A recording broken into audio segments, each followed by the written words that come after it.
తలలో ఉంచినట్లయితే ప్రార్థనతో ప్రారంభించుకుందాం. ప్రేమగల తండ్రి, కృపగలిగిన ప్రభా, జీవంగల నాయన, జీవాధిపతి, నీ బంగారు పాదాలకి వందనాలు యేసయ్య. ఆశ్చర్యకరుడువు, ఆశ్చర్య కార్యాలు చేసే గొప్ప దేవుడు మీరు గనక స్తోత్రం. నీ ప్రేమ అంతటికై, నీ కృప అంతటికై యేసయ్య నిండు మనసుతో వందనాలు చెల్లించుకుంటున్నా. తండ్రి, మరొకసారి మీరు మాతో మాట్లాడటానికి ఆశపడి ఉంటుండగా నీకు వందనాలు. అయ్యా, మేమెంత ధనిలం తండ్రి, ఎందుకంటే జీవం కలిగిన దేవుడే మాతో మాట్లాడటకు ఆశ కలిగి ఉంటుండగా, అటు జీవం కలిగిన దేవుని బిడ్డలుగా ఉండటానికి మీరు ఇచ్చిన కృప అంతటిని బట్టి యేసయ్యా మహిమ ఘనత ప్రభావాలు నీకు మాత్రమే చెల్లిస్తూ తండ్రి, ఏదైనా వాక్యం ద్వారా మీరు బిడ్డలతో మాట్లాడండి. వినగల చెవి, గ్రహించగల మనసు ప్రతి బిడ్డకు అనుగ్రహించి ప్రభువా నేరుగా స్పష్టంగా బహుస్పష్టంగా మాట్లాడండి. నా మీద నా తలంపులన్నిటి మీద శివరక్త ప్రోక్షణ ఉంచి అని కేవలం మీరు మాత్రమే మహిమ ఘనత ప్రభావాలు పొందుమని యేసు నామమున అడిగి ప్రార్థిస్తున్నాము తండ్రి. ఆమేన్, ఆమేన్, ఆమేన్. హల్లెలూయా. నిజంగా ప్రేమైన వలన అనేక సార్లు శ్రమ వెంబడి శ్రమ ఒకవేళ నాకు అనిపిస్తుంది, దేవుని నమ్ముకొని ఉన్న వారి జీవితాలలో, దేవుని బిడ్డలుగా ఉంటున్న వారి జీవితాలలో నిజంగా శ్రమ కలిగినప్పుడు ఏ రీతిగా రియాక్ట్ అవుతుంటారంటే, ఎందుకు నా జీవితంలో ఈ శ్రమ కలిగింది, ఎందుకు నా జీవితంలో ఇటువంటి శ్రమల గుండా నేను వెళ్ళాల్సి వచ్చింది అన్న తలంపు, లేకపోతే అటువంటి అనుమానాలు మనకు కలగడం ప్రారంభిస్తూ ఉంటాయి ప్రేమైన వలన. ఎందుకంటే సమస్య మామూలుగా లేదు, చాలా తీవ్రతగా ఉంది. ఒకవేళ చిన్న చిన్న సమస్యలు అయితే ఓకే, పర్వాలేదులేండి అనుకోవచ్చు. కానీ అయితే ఇంత పెద్ద సమస్యలు మా జీవితంలో ఒకదాని వెంట ఒకటిగా వస్తూ ఉన్నాయి. ఎందుకు? అనేక సార్లు దేవుని బిడ్డలు ఈ మాటలు చెప్తూ ఉంటారు ప్రేమైన వాళ్ళు. ఎందుకు మా జీవితంలో యేసు ప్రభువుని నమ్ముకొని ఉన్నాం, అయితే శ్రమ వెంబడి శ్రమలు మా జీవితంలో వస్తున్నాయి అన్న మాట దేవుని నమ్ముకున్న విశ్వాసులు చెప్తుండడం మనం వింటూ ఉంటాం ప్రేమైన వాళ్ళు. నిజంగా మరి దేవా నువ్వేం చెప్తావు? మరి నీ బిడ్డలు చెప్తున్నారు నిన్ను నమ్ముకొని పరిశుద్ధంగా ఉంటూ, లేకపోతే దేవునిలో కొనసాగుతున్న నీ బిడ్డల జీవితాల్లో మరి శ్రమలు కలుగుతున్నాయి. అది కూడా మామూలుటి కాదంట, ఎక్కువ శ్రమలు కలుగుతున్నాయి. ఇంకా బాగా చెప్పాలంటే శ్రమ వెంబడి శ్రమ కలుగుతూ ఉంది అంటారు ప్రేమైన వాళ్ళు. మరి ఈ సమయంలో ప్రభువా ఎందుకు నా జీవితంలో శ్రమ వెంబడి శ్రమ కలుగుతూ ఉంది అంటే, దేవుడు చెప్పే మాట ఏంటి అంటే ప్రేమైన వాళ్ళరా, నువ్వు శ్రమలో ప్రవేశించావు, ఆ శ్రమ అయిపోతున్నా కానీ ఇంకొక శ్రమ, లేకపోతే ఇంకొక శ్రమ నీ జీవితంలో కలుగుతూ ఉందా? అయితే దేవుడు చెబుతున్న మాట, దేవుని ఆశీర్వాదాలకు నువ్వు దగ్గర అవుతున్నావు అంటావు ప్రేమైన వాళ్ళ. హల్లెలూయా. దేవుని ఆశీర్వాదాలకు లేకపోతే ఏం కలుగుతూ ఉంది ప్రభా ఇంత భయంకరమైన పరిస్థితి అంటే, దేవుడు చెప్పే మాట దేవుని ఆశీర్వాదాలకు, అంటే ఉన్నతమైన, అంటే ఇంకా బాగా చెప్పాలి అంటే శ్రమలో అడుగుపెట్టి ముందుకు సాగుతున్నావా శ్రమల గుండా, ఇక నీ అడుగులు ఎక్కడికి పడతా ఉన్నాయి అంటే ఆశీర్వాదపు దిశగా, ఆశీర్వదేశ ఆశీర్వాదపు దిశగా ప్రయాణం చేస్తున్నారని చెప్పడం ప్రారంభించడం ప్రేమల వలన. హల్లెలూయా. మరి ఒక వ్యక్తి జీవితాల్లో ఒకవేళ ఈరోజు వాక్య భాగం నుంచి మనం ఆ సందర్భాలను చూడడం ప్రారంభిస్తాం. ఏ రీతిగా వారి జీవితాల్లో శ్రమ వెంబడి శ్రమ, భయంకరమైన శ్రమలు కలిగాయి. అయితే ఆ తరువాత వారి అడుగులు శ్రమలో ప్రారంభమయ్యాయి. నిజంగా ఏ రీతిగా ఎండ్ అయ్యాయి అంటే ఆశీర్వాదం. ఏ ఆశీర్వాదం? దేవుడిచ్చే ఆశీర్వాదంతో ఏ రీతిగా గొప్ప ఆశీర్వాదాలు పొంది ఉన్నారు ఈరోజు వాక్య భాగాల నుంచి మనం చూడడం ప్రారంభిస్తాం ప్రేమ వదల. హల్లెలూయా. ఆదికాండము 37వ అధ్యాయము 3వ వచనాన్ని మనం చదువుకుందాం. ఆదికాండము 37వ అధ్యాయము 3వ వచనాన్ని చదువుకుందాం. మరియు యోసేపు ఇశ్రాయేలు వృద్ధాప్యమందు పుట్టిన కుమారుడు గనుక తన కుమారులందరికంటే ఎక్కువగా అతన్ని ప్రేమించి అతని కొరకు విచిత్రమైన నిలువుటంగి కుట్టించెను. ఇక్కడ చూస్తే ప్రేమ వలన యోసేపు జీవితం కనబడడం ప్రారంభిస్తుంది. యాకోబుకు నిజంగా వృద్ధాప్యంలో పుట్టిన కుమారుడు, మరీ ముఖ్యంగా రాహేలుకు పుట్టిన కుమారుడు. కాబట్టి ఇక్కడ ఏ రీతిగా ఉన్నాడంటే యోసేపు జీవితం అంటే, యాకోబు అత్యధికముగా ఇక్కడ రాయబడిన మాట ఒకవేళ చూస్తే రాయబడి ఉంటుంది, యోసేపును యాకోబు ఎంతగా ప్రేమించాడు అంటే తన కుమారుల అందరి కంటే ఎక్కువగా అన్న మాట కనబడడం ప్రారంభమవుతుంది ప్రేమ వల్ల. హల్లెలూయా! అంటే ఎంత కంఫర్టబుల్ లైఫ్‌లో యేసేపు ఉన్నాడు. ఆ తర్వాత కిందికి వచ్చిన లేకపోతే చూస్తే మన బైబిల్ గ్రంథంలో రాయబడి ఉంటది. అతడు నిజంగా నిజాయితీపరుడుగా, నీతిపరుడుగా ఉన్నట్లుగా కూడా మనకు కనబడడం ప్రారంభిస్తది. దేవుని నమ్ముకొని ఉన్నాడు అనే మాట చెప్పడానికి నేను ఆ మాటలు చెప్పాను ప్రేమైన వాళ్ళ. సో, ఈ రీతిగా ఉన్నాడు. చాలా కంఫర్టబుల్‌గా ఉంటున్నాడు. అయితే యోసేపు జీవితంలో ఆల్ ఆఫ్ ఎ సడన్ ఏ రీతిగా పరిస్థితులు మారిపోయాయి, ఏ రీతిగా శ్రమ వెంబడి శ్రమ కలిగిందో ఈరోజు వాక్య భాగాల్లోంచి మనం చూడడం ప్రారంభిస్తాం ప్రేమైన వాళ్ళరా. హల్లెలూయా! అదే ఆదికాండం 37 అధ్యాయము 23, 24 వచనాలు చదువుకుందాం. మరి ఆదికాండము 37 అధ్యాయము 23, 24 వచనాలు. యేసేపు తన సహోదరుల యొద్దకు వచ్చినప్పుడు వారు యేసేపు అంగిని అతడు తొడుక్కొని ఉండిన ఆ విచిత్రమైన నిలువుటంగిని తీసివేసి అతన్ని పట్టుకొని ఆ గుంటలో పడద్రోసిరి. ఆ గుంట వట్టిది, అందులో నీళ్లు లేవు. ఇక్కడ చూస్తే ప్రేమైన వాళ్ళరా, బైబిల్ గ్రంథంలో రాయబడిన మాట యోసేపేమో సుఖంగా ఉన్నాడు. దేవుని నమ్ముకున్నాడు, బాగానే ఉన్నాడు. ఇప్పుడైతే ఆల్ ఆఫ్ సడెన్ ఏమైపోయిందంటే, తాను ఊహించని ఒక భయంకరమైన సమస్య యోసేపు జీవితంలోకి వచ్చినట్లుగా ఇక్కడ మనం చూడడం ప్రారంభిస్తాం. ఎంత భయంకరమైన సమస్య అంటే నిజంగా యేసేపును ఒక గుంటలో పడవేశారంట. అది ఒట్టిది, దాంట్లో నీళ్లు లేవు అని బైబిల్ గ్రంథంలో రాయబడి ఉంటది ప్రేమైన వాళ్ళ. అంటే ఎటు చూసినా ఆ సమస్య యొక్క తీవ్రత అధికంగా ఉంది. ఎవరైనా సరే ఒకవేళ భోజనం లేకుండా కొద్ది రోజులు ఒకవేళ ఉండగలుగుతారేమో. అయితే మంచినీళ్ళు కూడా తాగకుండా అంటే వాటర్ కూడా తీసుకోకుండా ఉండడం చాలా కష్టం అవుతా ఉంటది ప్రేమైన వాళ్ళ. ఇక్కడ చూస్తే యేసేపుకొచ్చిన శ్రమ ఎంత కఠినంగా ఉంది అంటే గుంటలో తోయబడ్డాడంట. ఆ తర్వాత అక్కడ చూస్తే కనీసం నీళ్ళు తాగడానికి కూడా ఏమీ లేవు. ఒకవేళ నాకనిపిస్తది యేసేపు తన తండ్రి చెబితే మరి అన్నల కోసం ఎతుక్కుంటూ వచ్చాడు. అక్కడ లేరు అంటే మరొక ప్రాంతంలో ఉన్నారంటే తిరిగి అక్కడికొచ్చాడు. ఎంతగా అలసిపోయి ఉంటాడు. సాధారణంగా ఎవరైనా బయట నుంచి వస్తే కంపల్సరీగా వచ్చిన వారికి మంచినీళ్ళు ఇస్తారు. ఎందుకంటే చాలా అలసిపోయి వచ్చుంటారు కదా అని. ఇక్కడ చూస్తే అంతగా ప్రయాణం వచ్చిన యేసేపు గుంటలో తోయబడ్డారంట. అక్కడ చూస్తే నీళ్ళు కూడా లేవు అన్న మాట కనబడడం ప్రారంభమవుతది. ఎందుకు ఆ మాట రాయబడ్డారు అంటే అంత భయంకరంగా, అంతగా తిరిగి వచ్చిన వ్యక్తికి కనీసము నిజంగా మంచినీళ్ళు కూడా లేని ఒక భయంకరమైన సమస్య ఇక్కడ మనం చూడడం ప్రారంభిస్తాం ప్రేమ వల్ల. అంత భయంకరమైన సమస్య నిజంగా యేసేపు జీవితంలో వచ్చినట్లుగా మనం చూడడం ప్రారంభిస్తాం. ఇదేంటి ప్రభువా! నేను నిన్ను నమ్ముకొని ఉన్నాను. లేకపోతే పరిశుద్ధంగా జీవిస్తున్నాను. ఎటువంటి మరి చెడు కార్యాలను కూడా నేను చేయకుండా ఉంటే అకస్మాత్తుగా ఏ రీతిగా ఉందంటే ఒక ఉన్నతమైన స్థితిలోంచి పడిపోయిన స్థితిలోకి, భయంకరమైన స్థితిలోకి యేసేపు వెళ్ళినట్లుగా మనం చూడడం ప్రారంభిస్తాం. ఆ తర్వాత కూడా అతని జీవితం ఎటువంటి సమస్యలు వచ్చాయో కూడా మనం బైబిల్ గ్రంథంలో నుంచి చూడడం ప్రారంభిద్దాం. అదే ఆదికాండం 37 అధ్యాయము 28 వచనాన్ని మనం చదువుకుందాం. మిద్యానీయులైన వర్తకులు ఆ మీదుగా వెళ్ళుచుండగా వారు ఆ గుంటలో నుండి యేసేపును పైకి తీసి ఆ ఇష్మాయేలుకు 20 తులముల వెండికిని అతనిని అమ్మివేసిరి. వారు యేసేపును ఐగుప్తునకు తీసుకొని పోయిరి. ఇక్కడ చూస్తే నాకనిపిస్తది ప్రేమైన వాళ్ళరా, ఒక భయంకరమైన అనుభవం. ఏంటి అంటే తన అన్నలు అతని గుంటలో పడవేశారు. అక్కడ కనీసం నీళ్ళు కూడా లేవు అన్న మాట మనం బైబిల్ గ్రంథంలో చూడడం అదే చాలా కఠినంగా ఉంటే ఇక్కడ చూస్తే ప్రేమైన వాళ్ళరా మరొక సమస్య యేసేపును పలకరించినట్లుగా ఉండడం ప్రారంభిస్తూ ఉంటది. అంటే ఒకవేళ నాకనిపిస్తది సొంత అన్నలే గదా! నన్ను గుంటలో వేశారు. కాబట్టి కొద్దిసేపు అయినాక ఎవరికైనా దయ కలగకపోతుందా? లేకపోతే నన్ను బయటికి తీయకపోతారా? లేకపోతే నాకు మంచినీళ్ళు, లేకపోతే ఆహారము ఇవ్వకపోతారా? ఎందుకంటే సొంత సహోదరులు గదా! అన్న ఎక్కడో ఒక చిన్న నిరీక్షణ అనేదన్నా ఉంటది ప్రేమైన వాళ్ళారా యేసేపుకు. అయితే ఇక్కడ జూస్తే ఆ పరిస్థితి ఆ రీతిగా లేదు గానీ, ఇంకా జటిలం కావడం అవుతున్నట్లుగా మనకు కనపడడం ప్రారంభమవుతది. ఏం చేశారంట గుంటలోంటి బయటికి తీశారు. ఇప్పుడు యేసేపు ఏమనుకోని ఉండాలి, అయ్యా దయ కలిగిందేమోలే అనుకోని ఉండాలి. ఒకవేళ నా థాటు లేకపోతే నా తలంపు నిజంగా ఫలించిందిలే అన్నట్లుగా ఉంటది ప్రేమ. చూస్తే ఆ రీతిగా లేదు కానీ ఇంకా భయంకరమైన పరిస్థితిలోకి వెళ్ళినట్లుగా ఇక్కడ మనం చూడడం ప్రారంభిస్తాం ప్రేమిన వలన.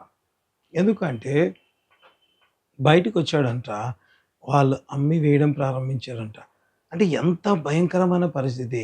ఇంకా బైబిల్‌లో రాయబడిన మాట యేసేపును వారు ఐగుప్తు దేశమునకు తీసుకొని వెళ్ళిరి అన్న మాట కనబడుతుంది ప్రేమల అన్నమాట కనపడడం ప్రారంభమవుతుంది. అంటే ఎంత భయంకరమైన పరిస్థితి.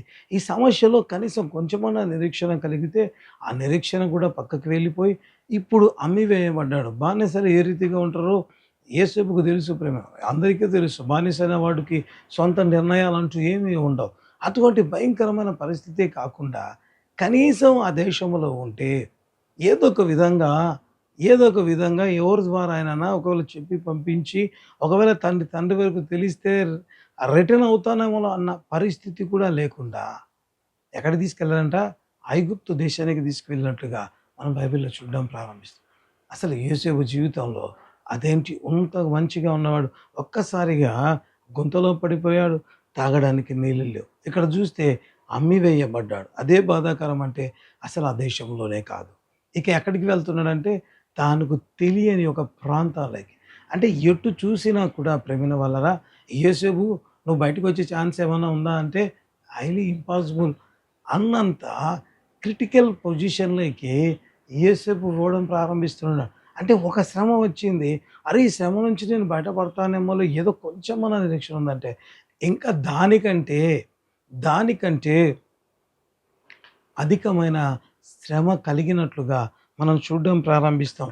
అంతటితో ఆగిపోయిందా శ్రమ అంటే, లేదు ప్రియమైన వాళ్ళారా. ఇంకా ఎటువంటి పరిస్థితిలోకి నిజంగా యోసేపు వెళ్ళాడో మనం దేవుని వాక్యాల నుంచి చూడడం ప్రారంభిద్దాం.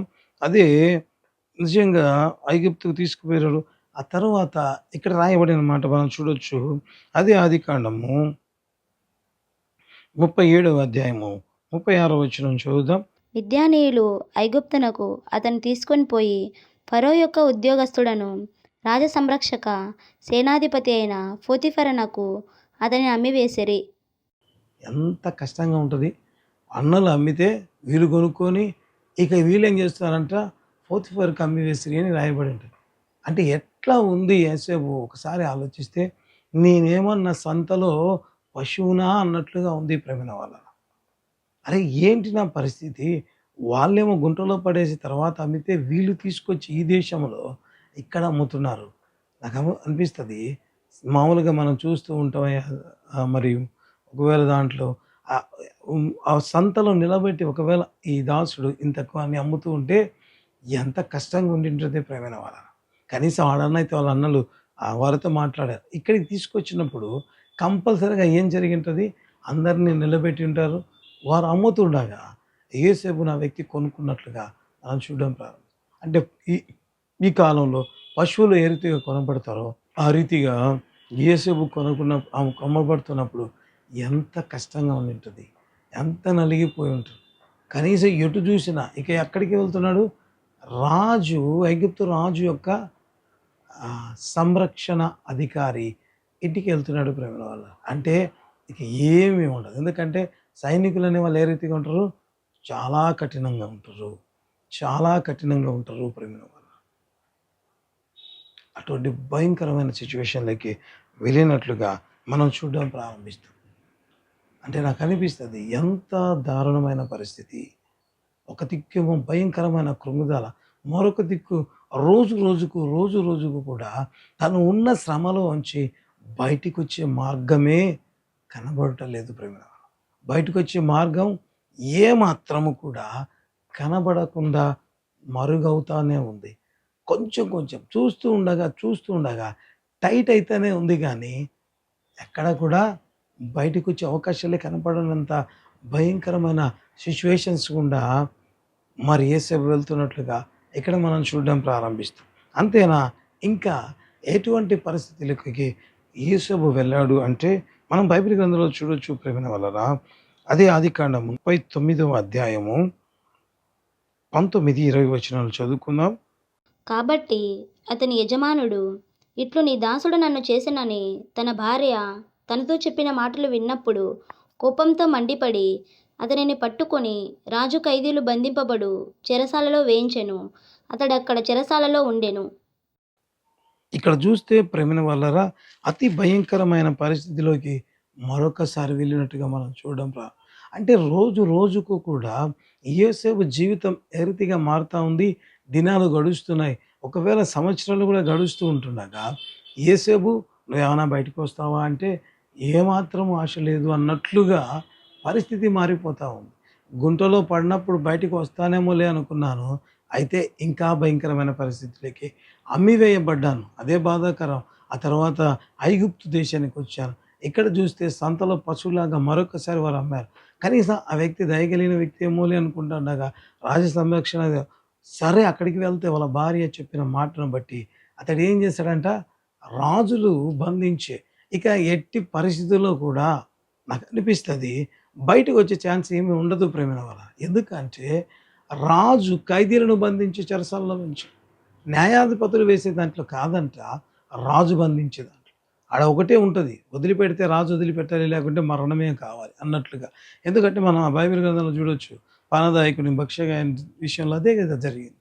అంటే రోజు రోజుకు కూడా ఎట్టి పరిస్థితుల్లో కూడా ఏ పరిస్థితుల్లో కూడా బయటికి వచ్చే ఛాన్స్ కనబడడమే లేదు ప్రేమ, కనబడటమే లేదు.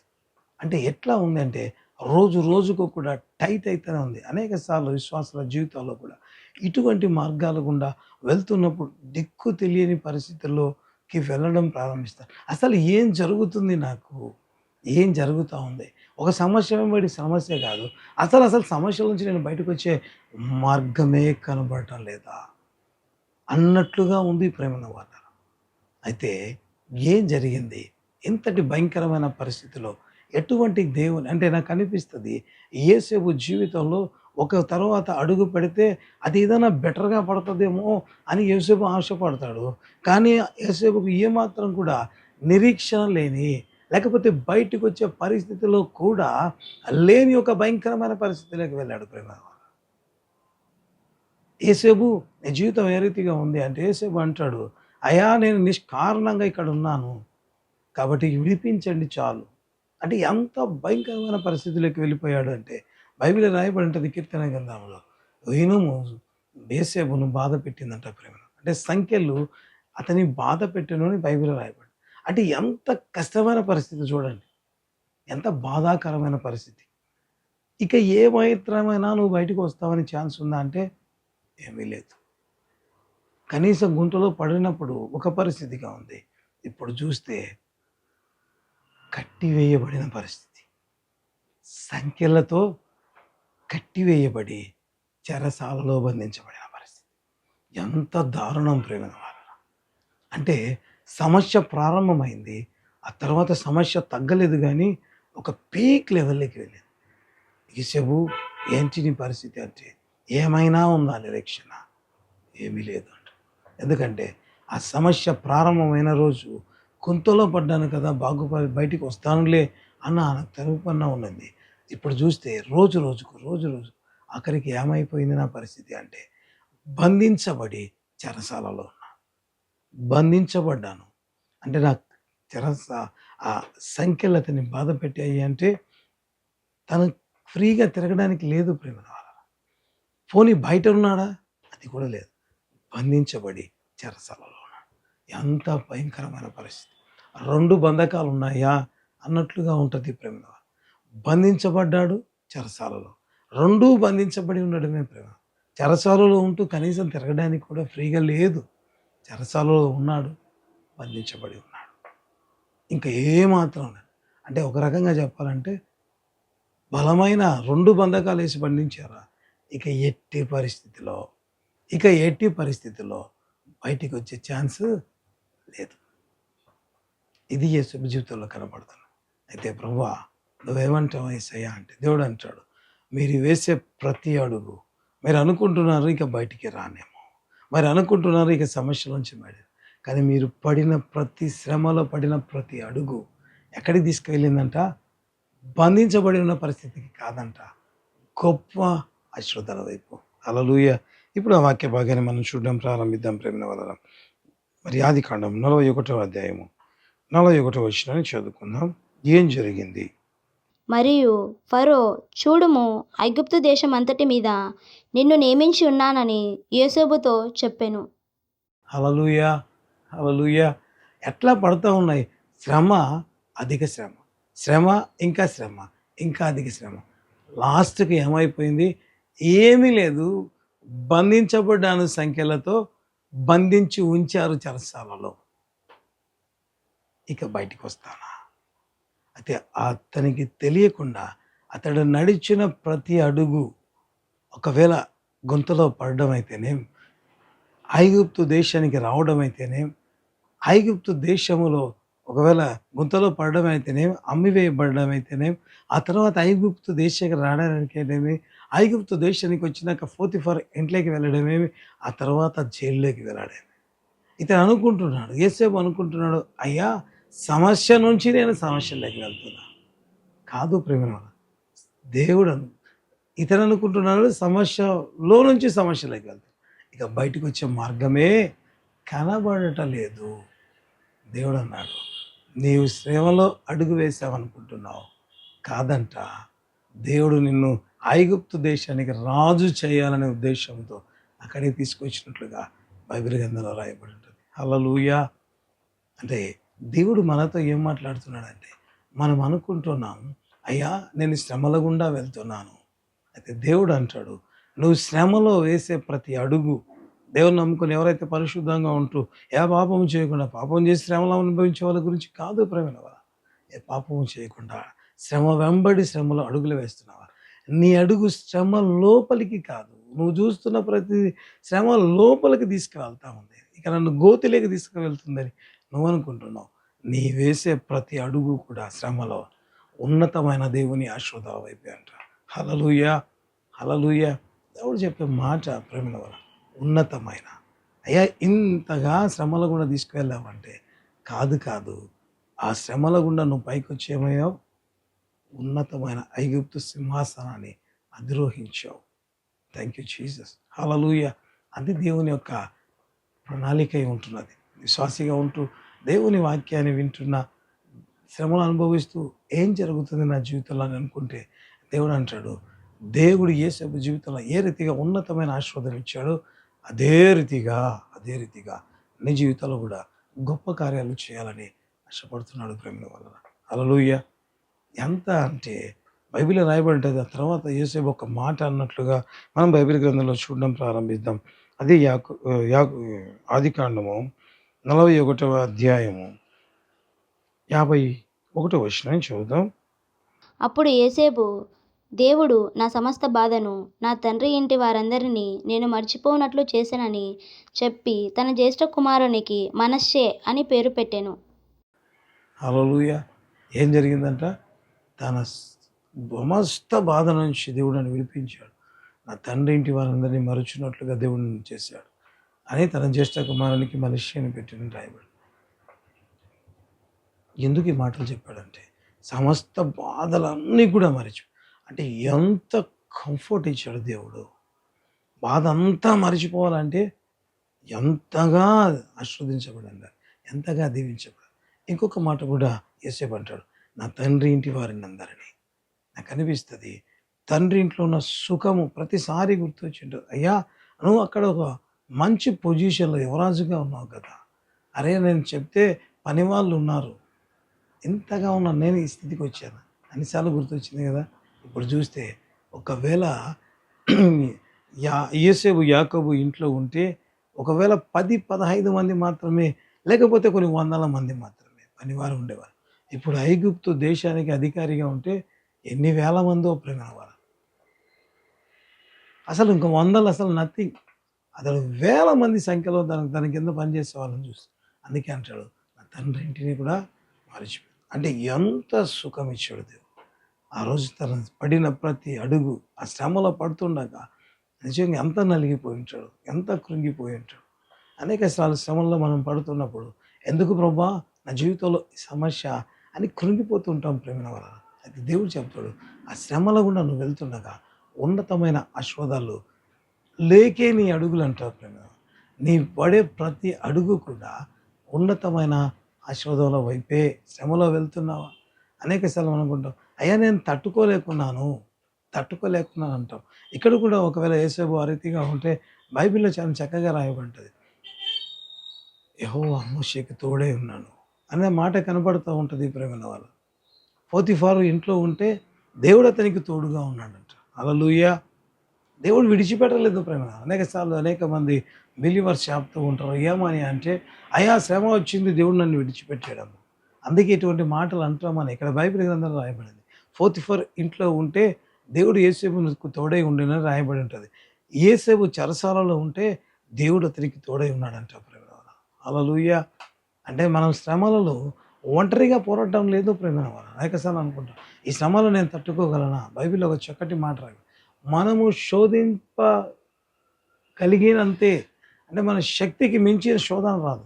మనకి శక్తికి సరిపడే శోధన మాత్రమే మన జీవితంలో రావడం ప్రారంభిస్తుంది. శోధన ఎక్కువైతే దేవుడు ఏం చేస్తాడు? తోడై ఉన్నాడంట. హల్లెలూయా! అంటే నువ్వు ఎక్కడ పడిపోకూడదని ఆయన నీ శోధనలో కూడా దేవుడు తోడై ఉండి నడిపించి ఆ శ్రమల గుండా ఏం చేశాడు? నిలవబెట్టి గొప్ప ఆశీర్వాదం ఇవ్వడం ప్రారంభించాడు. హల్లెలూయా! అనేక సార్లు శ్రమలు వస్తున్నప్పుడు మనం భయపడుతుంటాం. ఓయమ్మా! ఏమైతదో? ఏం జరుగుతదో? అన్న భయం మనలో కలుగుతూ ఉంటుంది ప్రియమైన వాళ్ళ.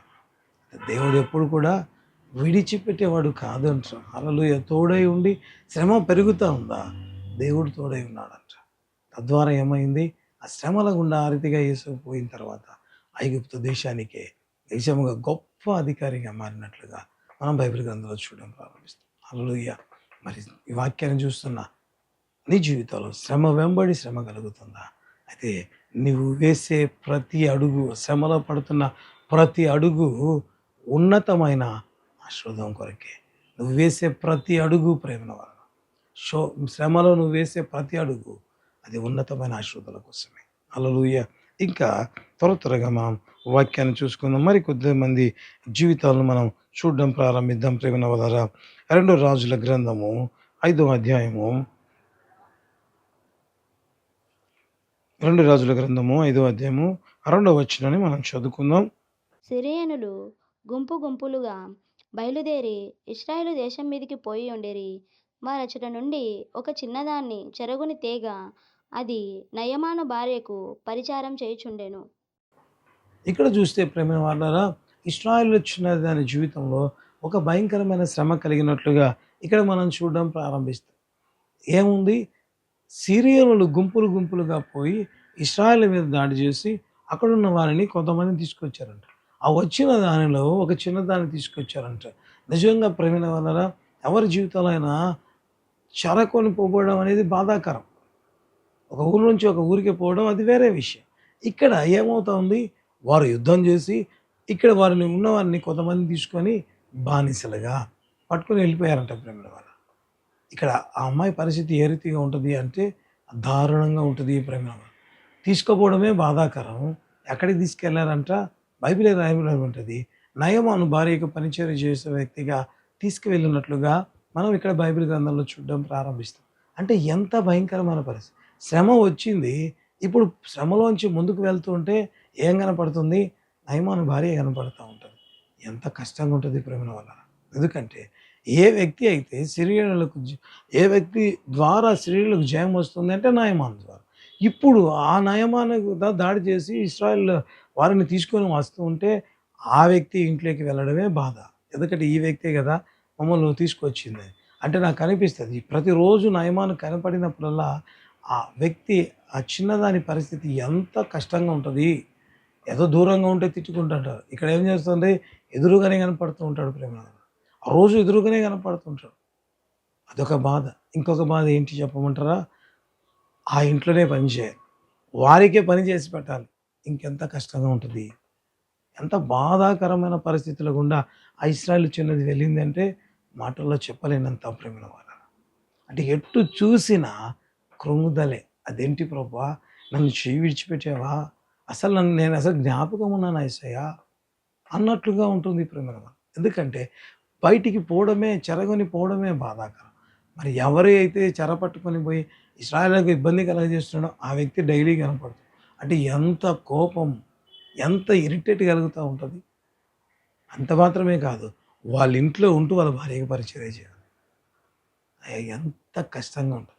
వన్ బై వన్ కూడా ఆ పరిస్థితి భయంకరమైన శ్రమే ప్రేమల వారు. అయితే ఆ శ్రమలో ఎప్పుడైనా ఎక్స్‌పెక్ట్ చేసి ఉంటారా? మేలు కలుగుతదని? లేదు ప్రేమ. అది అంతటి భయంకరమైన శ్రమలో ఆ చిన్నది చేసిన మాట రాయబడి ఉంటది.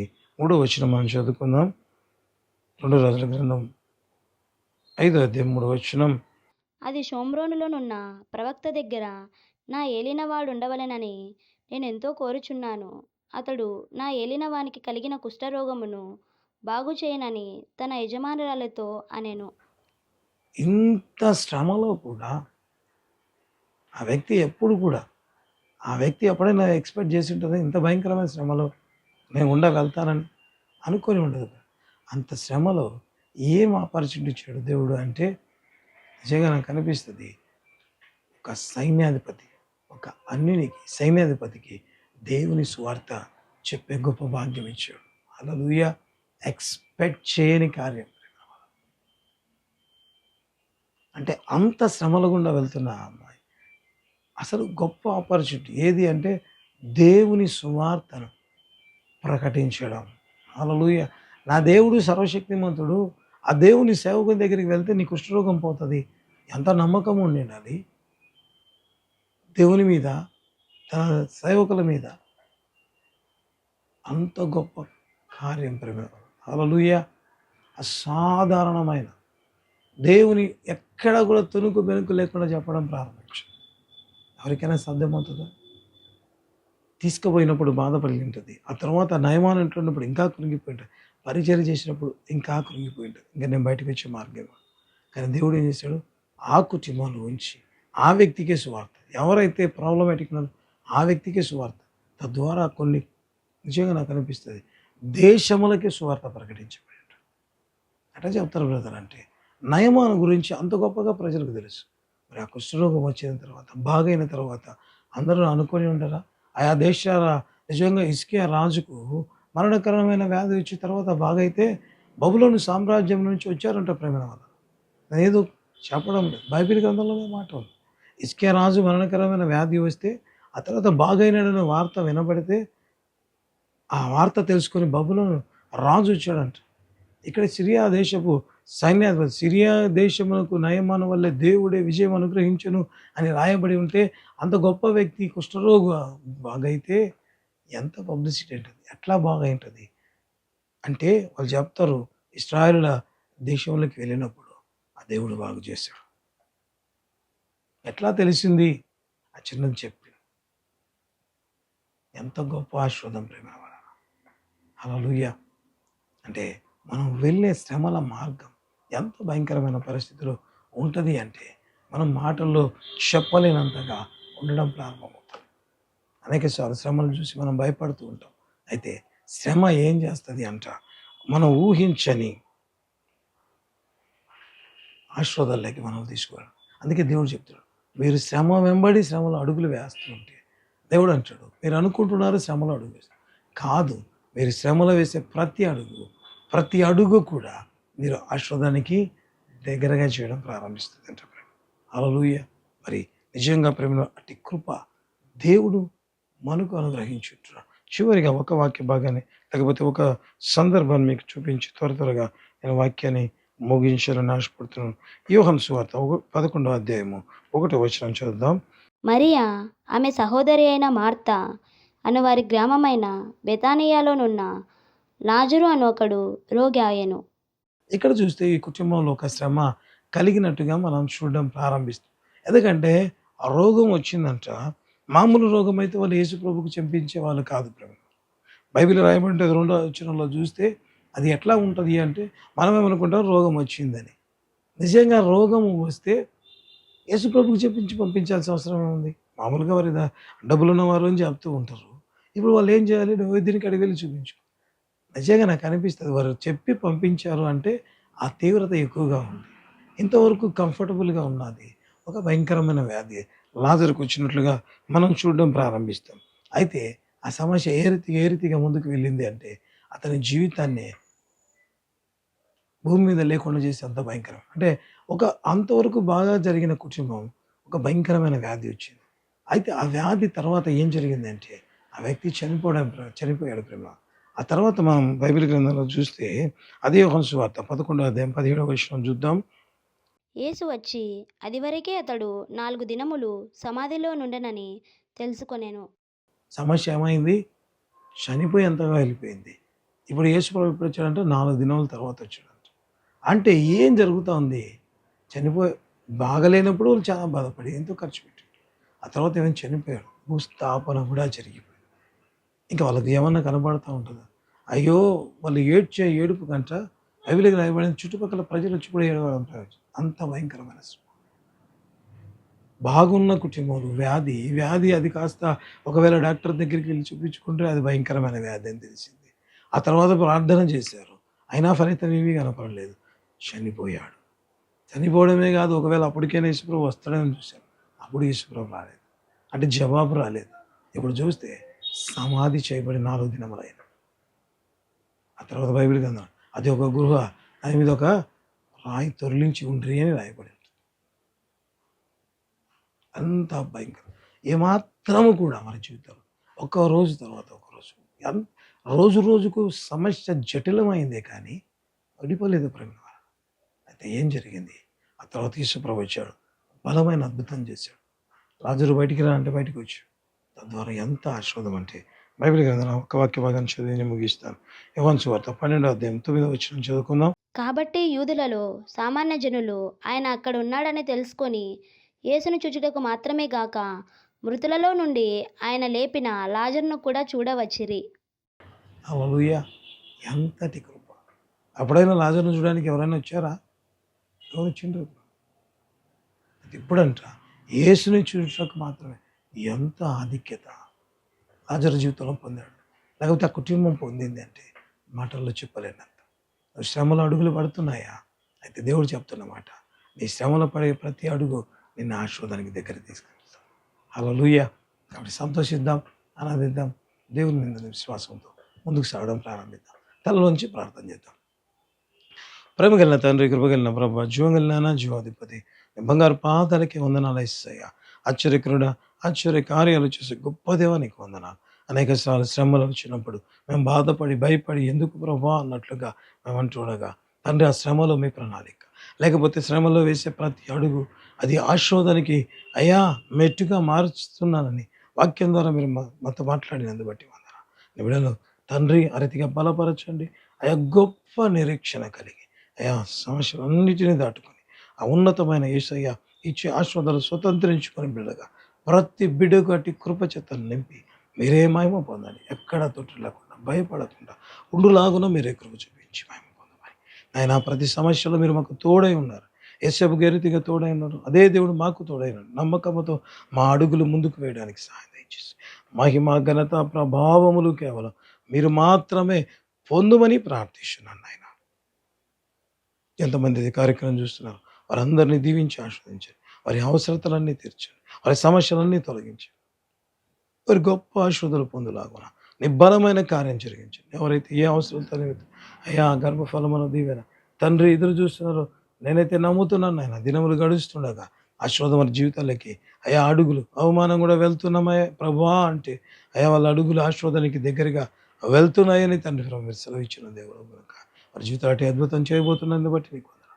ఆర్థికపరమైన అద్భుతాలు అనేకమైన వాగ్దానాల నిమిత్తమే కనిపెడుతున్నారు నాయన. అయ్యా ఎప్పుడు ఆ వాగ్దానం నెరవేర్చబడితే తప్ప మా జీవితాల్లో ఆశీర్వాదం నిజంగా సంతోషం ఆనందం మేము పొందుకోలేమనుకుంటున్నాగా అయ్యా గడిచే ప్రతి దినం ప్రతి అవమానం వారికి ఆశీర్వాదానికి కలగజేయడానికి అని తండ్రి దినం మాట్లాడింటున్నాగా ఆ రీతిగా వారి ఆశీర్వాదములు అలా పొందుకొని బిడ్డలుగా తయారు చేయండి. కృప చూపించండి. ట్రాన్స్ఫర్, ప్రమోషన్స్, ప్రతి విధమైన అద్భుతం, marriages, life settlement jobs, everything, vehicles ఏదైతే ఆశిస్తారో వాటన్నిటిని అనుగ్రహించండి. ప్రతి వ్యాధిగ్రస్తుని ముట్టండి, మీరు తాకండి, స్వస్థత పరచండి, అద్భుతము చేయండి ప్రభు, అద్భుతము చేయండి నాయన. తండ్రి నీ గాయపరచబడిన హస్తం నీ బిడ్డల మీదకి ఇప్పుడే చాపుమని ప్రార్థించి బలమైన అద్భుతాలు మీరే జరిగించండి. మహిమ ఘనత ప్రభావములు కేవలం మీరు మాత్రమే పొందమని సమస్త మహిమ ఘనత నీకే చెల్లిస్తూ ప్రతి బిడ్డను దీవించారు. ఈ భాగచరకు సహకరిస్తున్న ప్రతి బిడ్డ ఎంతమంది అయితే షేర్ చేస్తున్నారు, ఎంతమంది అయితే షేర్ చేసి అయా ఈ పరిచయంలో పాలి భాగస్తులుగా ఉన్నారు, ఎంతమంది అయితే వారి ఆర్థిక అయా సపోర్ట్ ద్వారా పరిచయను బలపరుస్తూ ప్రతి బిడ్డను వారి కుటుంబం ఏ విధముగా కుటుంబం పరిచయకు సహకరి వారందరినీ దీవించి ఆశీర్వదించి చూస్తున్న ప్రతి ఒక్క బిడ్డ మెండైన దండిగా దీవెనలు అనుగ్రహించు. మీరే మహిమ పొందమని సమస్త మహిమ ఘనత ప్రభావాలు ఇచ్చి యేసు నామమున అడిగి ప్రార్థిస్తున్నాము తండ్రి. ఆమేన్. ఆమేన్. హల్లెలూయా. యేసయ్య నామమున మీ అందరికీ శుభాభివందనాలు. మరి ఈ కార్యక్రమాన్ని చూస్తూ నిజంగా అనేక మంది దీవెనలు పొందుతున్నారు, అనేక మంది ఆత్మీయంగా బలపడుతున్నారు ప్రేమ వలన. అందుని బట్టి యేసయ్య నామానికి నిండు మనసుతో వందనాలు చెల్లిస్తుంటున్నాం. ఇది మా శక్తిని బట్టి మా బలమును బట్టి కాదు, కానీ కేవలం ఆయన కృపను బట్టి జరుగుతున్న పరిచర్య ఉంటుండగా మరి ఈ వాక్యాన్ని మరి మీతో దేవుడు వాక్యం ద్వారా మాట్లాడి ఉంటే అనేకులకు షేర్ చేద్దాం. తద్వారా దేవుని మాటలు అనేకులకు పంచిపెడదాం. అనేక మంది రక్షణ మార్గంలోకి ఆత్మీయంగా బలపరిచే దేవుని ఉన్నతమైన కృపలోకి వచ్చులాగున ఇక మరి ఈ కార్యక్రమానికి మీరందరూ సహకరించవలసిందిగా, అనేకులకు ఈ వాక్యాన్ని షేర్ చేయవలసిందిగా ప్రభు పేరిట కోరుతున్నాం. దేవుడు మిమ్మల్ని అందరినీ దీవించు గాక. హల్లెలూయా.